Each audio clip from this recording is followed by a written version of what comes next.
Hello, and welcome to the shed. In today's video we're going to be revisiting dovetail joinery just like we did in the last video, and this week we're going to be doing the tapered sliding dovetail. Hope you enjoy. So for those of you who saw the video where we made a straight sliding dovetail here, we're going to be doing what's called the tapered sliding dovetail. Now the advantage the tapered sliding dovetail has over the full sliding dovetail is that you don't have tension through the entire joint, and it allows you to slide it in and you just tap it the last little bit and it just comes in and it wedges itself in there, and so it's much easier to put together and a little bit easier to troubleshoot. It just goes together much easier and it's easier to knock apart because it's really just one knock right at the end that wedges it in place. One knock can knock it back out, so you could use it as knockdown joinery if you wanted to, or just for easier assembly of shelves in a cabinet or anything like that. Just pretty much everything that you'd use a normal sliding dovetail for, you can use a tapered sliding dovetail for and have the same effect. I'm using pine, and in my opinion, if you can learn how to do it in pine, although it can have its own idiosyncrasies and a few issues with pine, you do have the advantage of compression, so it does mean that the joint comes together a little bit easier because the wood will compress even if it is a little bit tight. In hardwood you're not going to get that, but you do have other splintering issues and things, so you've got to be more accurate and have a much sharper knife when doing this when working with pine. But if you can work it out in pine, you can do it in anything. So what I've done is squared this edge off. I've got a flat edge on this one, so I know it's going to come in, and I actually did have a reference edge here which I forgot to mark, which happens to be this top edge. So that's where we're going to do it in the middle here. So to do this step you want a nice sharp pencil, and I'm going to bring my square in off my reference edge, and that's the line I'm going to start with. Accurate, done off a square, and while I'm here I'm going to put a 1 and a 1 so I know that these two align and it's going to come back this way every time.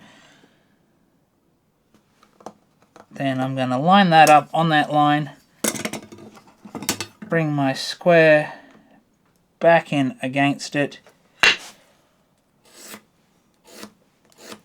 Now, this is just a reference, it's not the dead accurate, it's not what we're actually cutting, but it's good to have this as accurate as you can get it. So when you come back to line up, you know you're going to get your alignment dead accurate. If your alignment is out and it's a little bit sloppy, when you do come to align it, it's not the end of the world, but with a tapered dovetail, it does, because you're marking a wider tail at one end and a narrower tail at the other, and that's how we get our taper. So you've just got to watch where it is. So you need this to be more accurate than when you're doing one of these, where you just mark one side and then run a square line straight through. Whereas this, we can't do that. We've got to have two different markings. So what we're going to do here is we need to run our shoulder for our tail, because we always start with our tail on this. So we need to run our tail shoulder line right around the entire board. What I've done is I've got a cutting gauge here. You want to use a cutting gauge, you need to sever the fibers. I'm using one of these wheel ones. If you're using a traditional cutting gauge or a Japanese style cutting gauge, whatever it is, you want to be using a cutting gauge. Technically you could use a square and a knife to do it, but a marking gauge is going to be so much easier for this. So this particular one I have set to 10 mil. So we're going about halfway through the material. You can vary this anywhere from about 1/3 of the material into about 2/3. I think half is a good spot to go. 2/3 I think is too far. And 1/3, I don't think that's quite large enough to get a large enough tail, especially for strength. And remember, the reason we're doing this is so we get a nice tight shoulder. So you need to decide what size it is right at the beginning, because we're going to keep using this.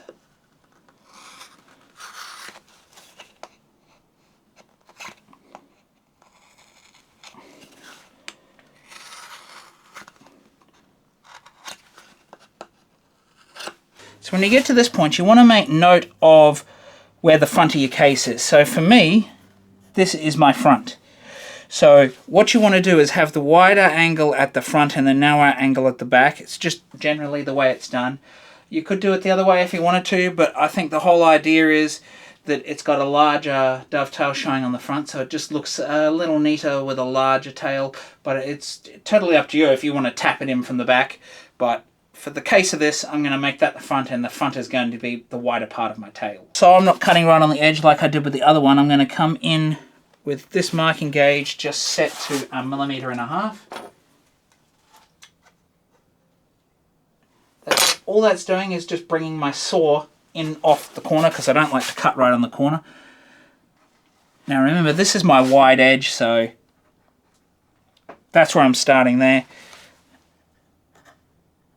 And you can see I've just put a little notch there. So that's going to be my wide end. Now, we need to bring it in further on this end. What I'm going to do is take this to 3 millimeters, I think. You could totally eyeball this if you wanted to, because you're going to transfer it directly, so it doesn't really matter. But now I'm going to come in here and in here. So we have this going to be narrower than this side, and it really doesn't have to be much for it to go right to the edge and then tap in. The angle is totally up to you, that what you choose on this top edge. It doesn't really matter. So now I've obviously got to connect these edges. So I'm going to line it up in those notches.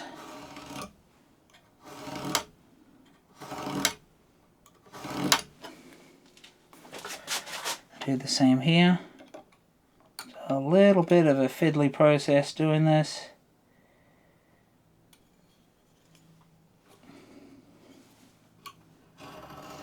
Oh, it moved. Try and line it up and not let it move.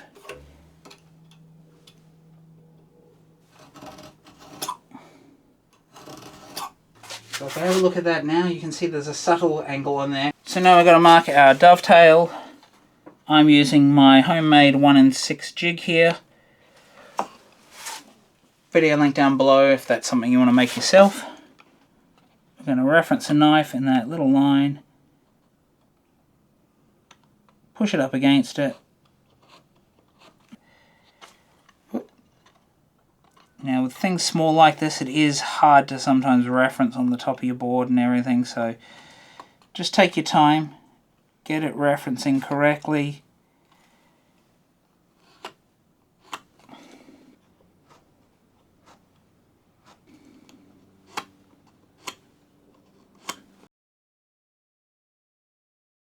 So what we want to do is make sure we're following the line. We know it's not straight, so we need to make sure we follow it.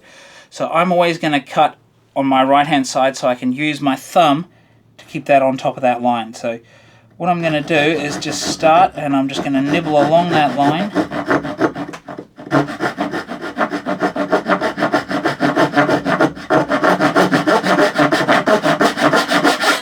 So now we've got that curve established, we need to follow that angle down.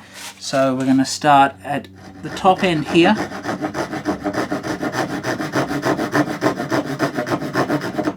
And I'm going to saw down, then I'm going to come down this end, do the same.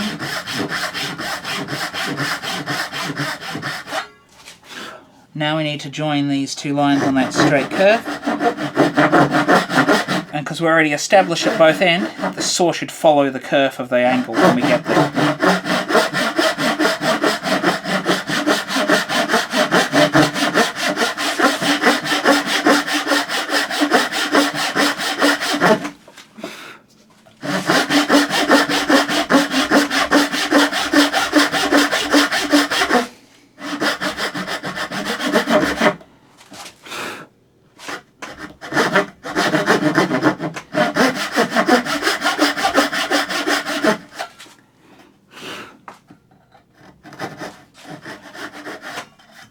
Now we've got to turn it around, because I like to keep it on the right so I can keep that thumb pressure on it. And keeping it square just helps this a little bit. Once again, follow the line.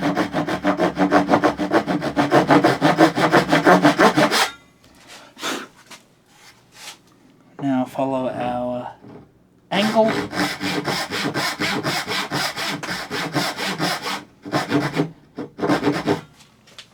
Follow our angle.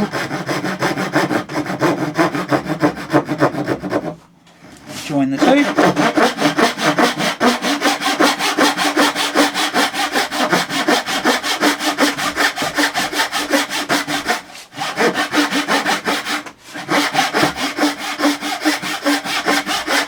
So now we've got them down to depth, we need to cut these shoulders. So back to the vise once again, and we're going to chisel and cut these shoulders. So I'm just going to come back into that gauge line and just make sure it's nice and deep. Grab a nice wide chisel. Chisel on a relatively steep angle back against that knife line, creating a nice little shoulder. See the fibres are not severed. Drop a knife back in there, sever them, remove them, flip over, do the same to this side.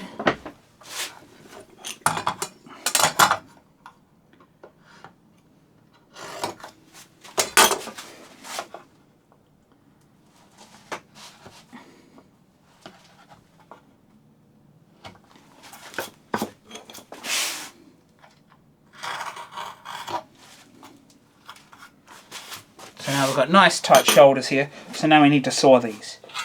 So we just drop it straight in there and go for it.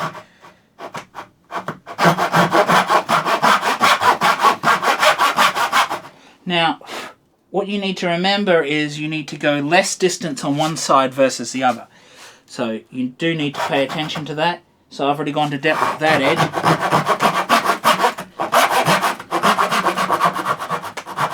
So you just want to make sure you don't go too far. You can see that I haven't quite come to depth here.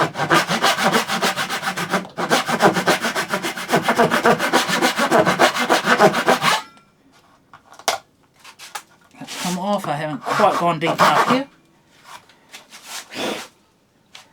Now while we've still got it here, bring your chisel in on that angle. Chisel in against that shoulder.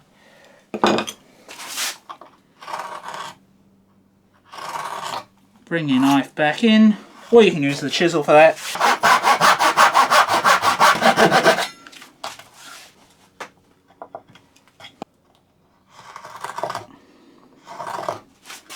Still not coming free, which means it's hinged on the bottom here. Here we go.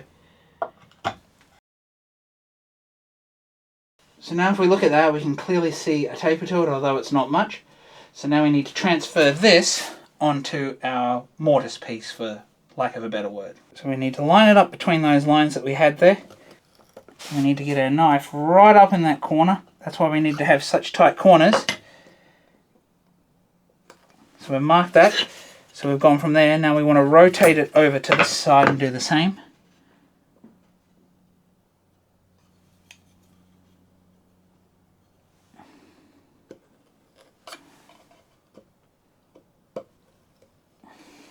Bring our straight edge in.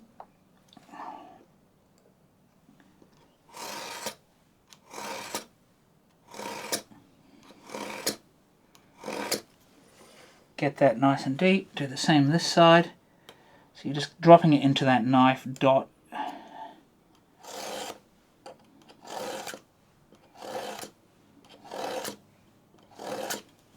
So we need to grab our marking gauge and just drop our baseline in.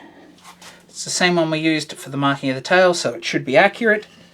Now we need to come in and mark our tails.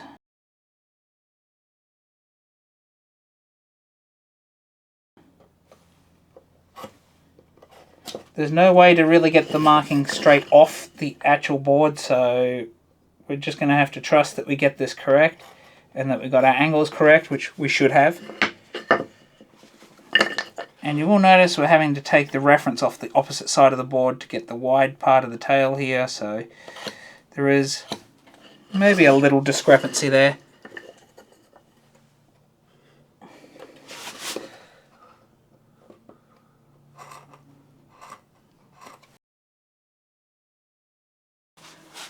So what I've done is just held it down on my bench here. If you can do this, it's a little bit easier. And we're gonna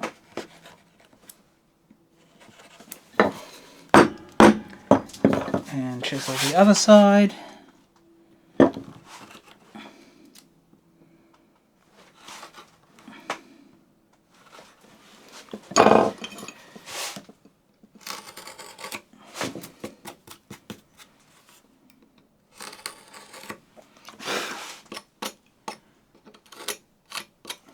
Clean it right out, and now we've got a saw. So what I'm going to do is start up here, and I'm following that angle. Come back down this end.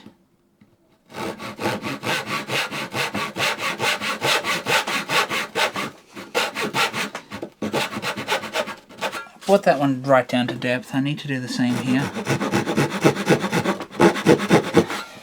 And now we want to join those two together.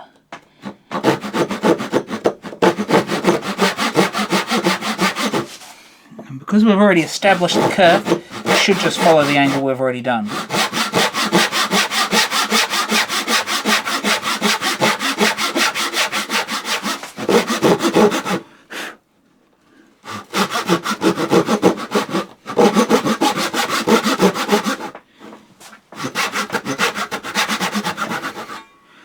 You want to go down as far as you can, but don't go over that line. We can sort it out if we're not deep enough. Start this side.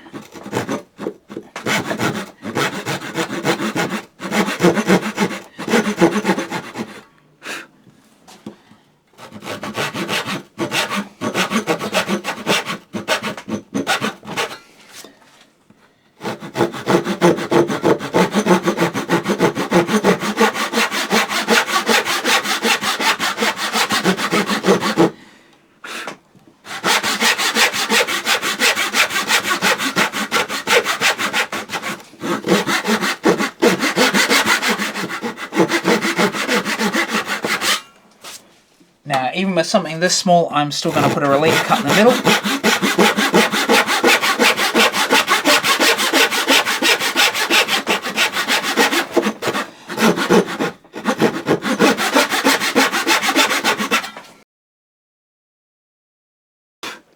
Now we're going to start chiseling this out. So I'm going to come in from both ends with the chisel.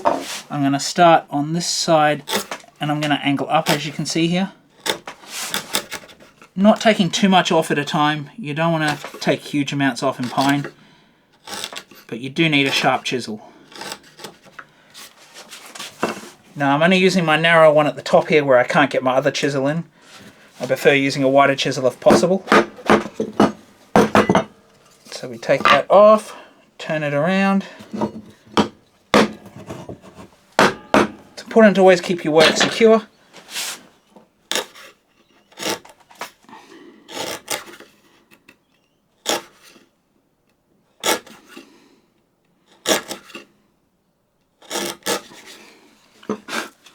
So now I've cleared a lot of that out, I can go to my slightly wider chisel.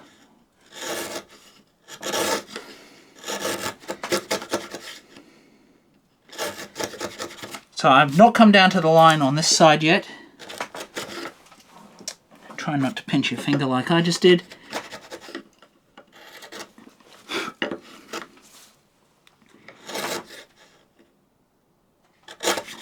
So I'm still about a millimetre off the line on this side.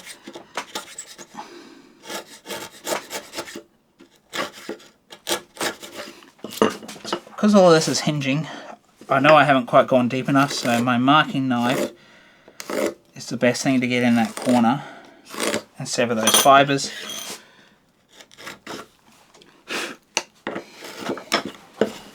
Now I'm going to turn it around and bring it down. So if you can see on this side I'm about a millimetre off that line. I need to do the same to this side.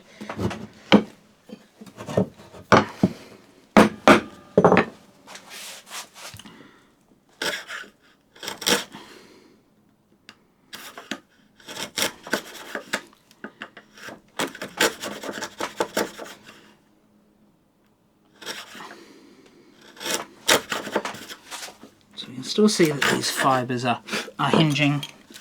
So I'm just going to keep working my knife down there to sever those. You could use a chisel to do that, but I just find the knife works better. So now I'm going to drop it into the knife line, or the gauge line at this edge.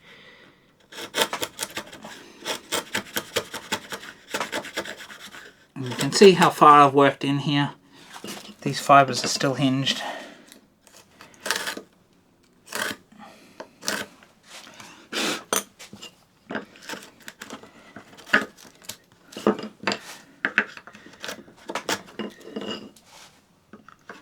So you can see I haven't quite gone through to this edge because I haven't gone into that knife line, and I don't want to punch it out on that side, so we're going to turn it around again.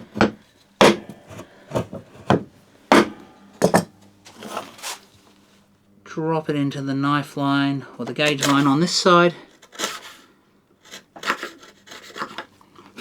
So I've got a flat area here and a flat area here, so what I want to do is just reference that, keeping the pressure on the top of my chisel. And I'm going to do the same from this side.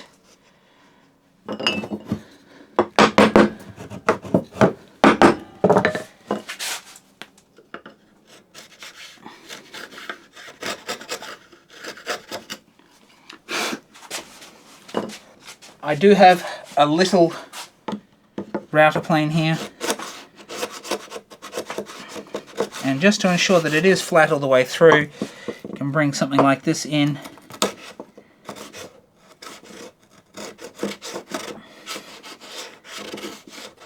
and you can also run that right up onto the corner, but it's got to be nice and sharp.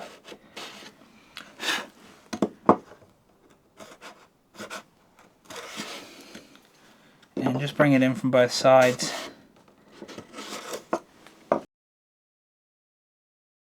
So now we need to bring this together. We have to remember that this is the way it goes. So narrow end goes in, and you can see that you go so far before it actually grabs. And that's the advantage of the taper. We can see here, it's pushed it up here, which means it's not down deep enough on this corner here, or we've got something on the tail. So let's have a look. We want to inspect along the shoulder, and I can see that our shoulder is not actually flat like it's supposed to be. Even though we cleaned it out, I missed a little spot just here. So that's got to be cleaned out. I'm going to check the other side now.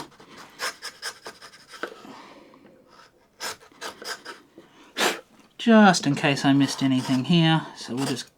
Whoop.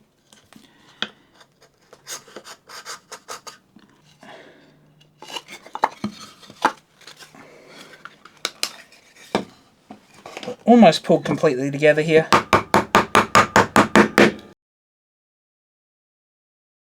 So you can see that's a nice tight joint. I have a little gap here. I've probably got the angle off ever so slightly with my saw there. That's easy enough to cover up if you had that on a piece. But the front is usually the showpiece on one of these, and that's a nice tight fit. And if you did have any gaps, seriously, a little bit of glue and sandpaper is going to fill any little tiny gap there that you may have that you want to cover up. Sometimes it's better to show them. You can see that I accidentally undercut the shoulder just on this very edge here. It looks a little unsightly, but that's easy enough to sort of not even really notice. You're not really going to see that in the finished product unless you're looking really close, and generally only you're going to see that. But you can see there's a couple of mistakes that I did make, and certainly I could do better, and I have done better in the past.